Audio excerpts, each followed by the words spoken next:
Question number 1 है, महात्मा बुद्ध के उपदेशों को दो पिटकों सुत्त पिटक विनय पिटक में बांटकर किस संगति में संकलित किया गया? बताइए। वैसे तो 3 पिटक हैं, लेकिन 2 पिटकों को बांटकर किस संगति में संकलित किया गया है? इन 2 पिटकों को, सुत्त पिटक और विनय पिटक पिटक को, प्रथम बौद्ध संगति में। 4 बौद्ध संगति हुई, प्रथम बौद्ध संगति में सुत्त पिटक और विनय पिटक को जो है संकलित किया गया है। तो देखिए, प्रथम बौद्ध संगति का आयोजन 483 ईसा पूर्व में अजात शत्रु के शासनकाल में राजगृह में महाकश्यप की अध्यक्षता में संपन्न हुआ। अलग से प्रश्न पूछे जाते हैं। पहली बौद्ध संगति का आयोजन कब? 483 ईसा पूर्व। शासनकाल किसका है? अजात शत्रु का। और स्थान क्या है? राजगृह में। और अध्यक्षता किसने की है? महाकश्यप ने। प्रथम बौद्ध संगति में ही बुद्ध के उपदेशों को 2 पिटकों सुत्त पिटक और विनय पिटक में बांटकर संकलित किया गया। तृतीय बौद्ध संगति में अभिधम्म पिटक को संकलित किया गया, याद रखिएगा। दूसरा प्रश्न है, समराइज कहा किस धर्म का प्रमुख ग्रंथ है? बौद्ध धर्म, जैन धर्म, और सी है वैष्णव, और डी में है शैव धर्म। बताइए किसका है समराइज का? तो वैष्णव का नहीं है, बौद्ध का नहीं है, यह है जैन धर्म का। इसका आंसर हो जाएगा ऑप्शन नंबर बी। तो देखिए, जैन धर्म ग्रंथ समराइज में भारतीय व्यापारियों की कटाह द्वीप की कठिन समुद्री यात्रा का विवरण मिलता है। क्वेश्चन नंबर 3 है, निम्नलिखित में से 20पंथी, 13पंथी और तारणपंथी का संबंध किस धर्म से है? 20पंथी, 13पंथी, तारणपंथी का संबंध जैन धर्म से ही है। इसका आंसर क्या हो जाएगा? Option number B. तो देखिए, जैन धर्म में दिगंबर के उप संप्रदाय से इसका संबंध है। जैन धर्म की 2 संप्रदाय है ना, श्वेतांबर और दिगंबर। दिगंबर संप्रदाय वस्त्र नहीं पहनता, श्वेतांबर वस्त्र पहनता। दिगंबर लोग मानते हैं कि 4 दिशाएं जो होती है ना, पूरब, पश्चिम, उत्तर, दक्षिण, यही हमारे वस्त्र हैं। तो जैन धर्म में दिगंबर के उप संप्रदाय का संबंध जो है वो 20पंथी, 13पंथी और तारणपंथी से है। क्वेश्चन नंबर 4 है, बौद्ध धर्म का 2 संप्रदायों हीनयान और महायान में विभाजन किस बौद्ध संगति में हुआ था? ये इंपॉर्टेंट है प्रश्न। किस बौद्ध संगति में हुआ था? प्रथम, द्वितीय, तृतीय या फिर चतुर्थ? तो चौथी बौद्ध संगति के बाद जो है बौद्ध धर्म 2 संप्रदायों में विभाजित हो गया, हीनयान और महायान।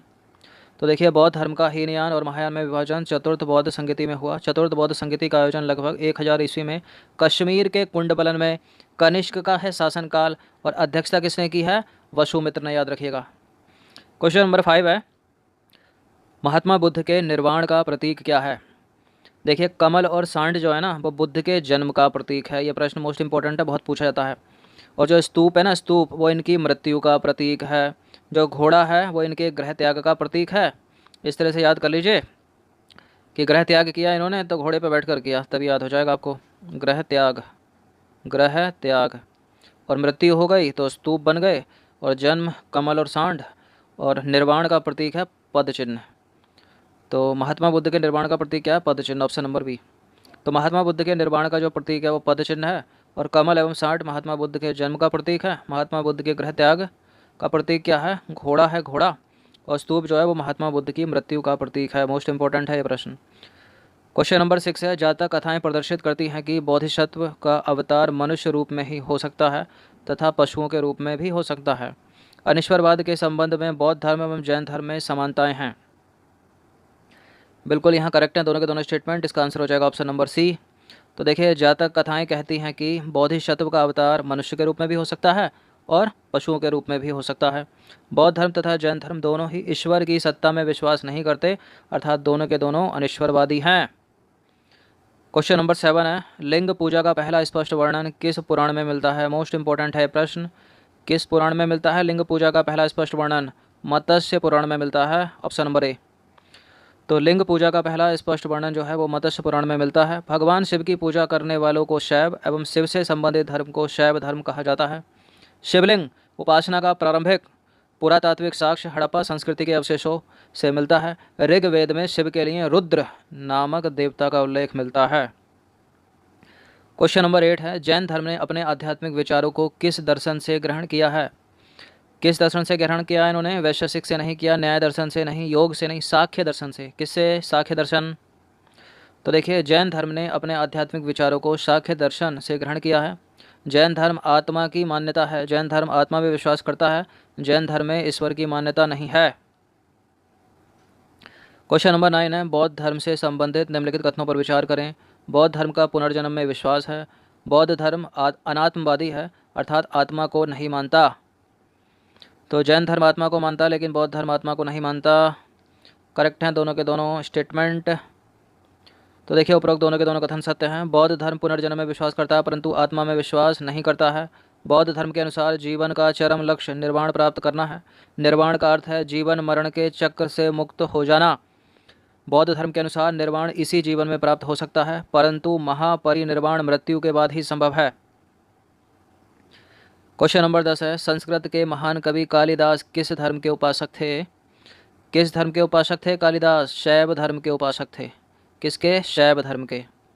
तो देखिए, संस्कृत के महान कवि कालिदास शैव धर्म के उपासक थे। इनको हिंदी का शेक्सपियर कहा जाता है।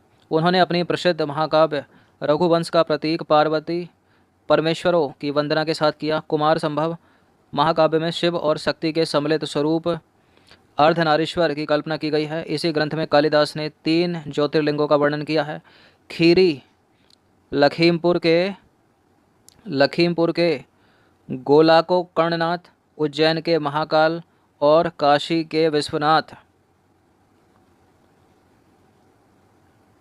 क्वेश्चन नंबर 11 है, निम्नलिखित में से किस काल में त्रिमूर्ति के रूप में ब्रह्मा, विष्णु और शिव की उपासना प्रारंभ हुई? किस काल में हुई? मौर्य काल में, गुप्त काल में, शुंग काल में या कुषाणों के काल में? कुषाणों के काल में नहीं है, शुंग काल में नहीं है, मौर्य काल में नहीं है, ये हुई गुप्त काल में, ऑप्शन नंबर बी। तो देखिए, गुप्त काल में त्रिमूर्ति के रूप में ब्रह्मा, विष्णु और शिव की उपासना प्रारंभ हुई। मतलब क्वेश्चन नंबर 12 है, निम्नलिखित में से किसमें भिक्षु और भिक्षुओं के संघ एवं दैनिक जीवन संबंधित आचार, विचार और नियम संग्रहित हैं? किसमें? सुत्त पिटक, अभिधम्म पिटक, विनय पिटक और बुद्ध चरित्र। तो देखिए, विनय पिटक में भिक्षु और भिक्षुओं के संघ एवं दैनिक जीवन संबंधित आचार, विचार और नियम संग्रहित हैं। सुत्त पिटक में बौद्ध धर्म के उपदेश संग्रहित हैं और अभिधम्म पिटक में बौद्ध दार्शनिक सिद्धांतों का वर्णन है। 3 पिटक हैं ये, सुत्त पिटक, विनय पिटक और अभिधम्म पिटक, बौद्ध धर्म से संबंधित। क्वेश्चन नंबर 13 है, नेपाल के काठमांडू का पशुपतिनाथ मंदिर किस मत का प्रमुख केंद्र है? पशुपत संप्रदाय, कापालिक संप्रदाय, वीरशैव संप्रदाय या फिर कालामुख संप्रदाय? देखिए, यह है पशुपत संप्रदाय का। किसका? पाशुपत संप्रदाय का पशुपतिनाथ मंदिर। तो देखिए, नेपाल के काठमांडू का पशुपतिनाथ मंदिर पाशुपत संप्रदाय का प्रमुख केंद्र है। वामन पुराण के अनुसार शैव मत को 4 संप्रदायों में बांटा गया है। पाशुपत संप्रदाय शैवों का प्राचीन संप्रदाय है।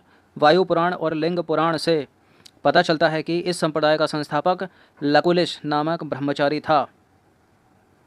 क्वेश्चन नंबर 14 है, बौद्ध धर्म की महायान शाखा में बोधिसत्व अवलोकितेश्वर को किस नाम से जाना जाता है? किस नाम से जाना जाता है? मैत्रेय, पद्मपाणि, मंजूश्री या फिर क्षितिग्रह? तो क्षितिग्रह नहीं है, मंजूश्री नहीं है, मैत्रेय भी नहीं है, पद्मपाणि।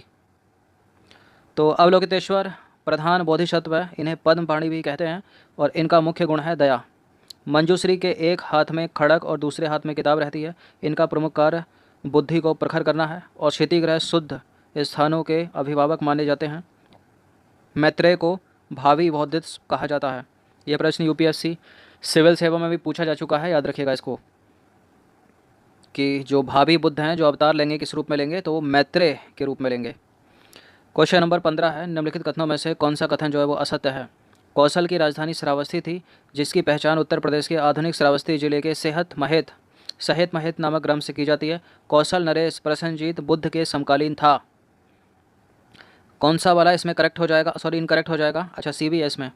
बुद्ध चरित्र पाली भाषा में रचित बौद्ध ग्रंथ है, जिसकी रचना अवसुख घोष ने की है। और चौथा है, ललित विस्तार ग्रंथ का उपयोग एडविन अर्नॉल्ड ने बुद्ध के जीवन पर एक महाकाव्य द लाइट ऑफ एशिया लिखने में किया। तो यहाँ करेक्ट है, पहला करेक्ट है, दूसरा और करेक्ट है यहाँ पर डी भी, लेकिन सी गलत है, क्योंकि बुद्ध चरित्र जो एक बौद्ध ग्रंथ है जिसकी रचना अश्व घोष ने की है, वो पाली भाषा में नहीं है, वो संस्कृत भाषा में है। किस भाषा में है? संस्कृत भाषा में।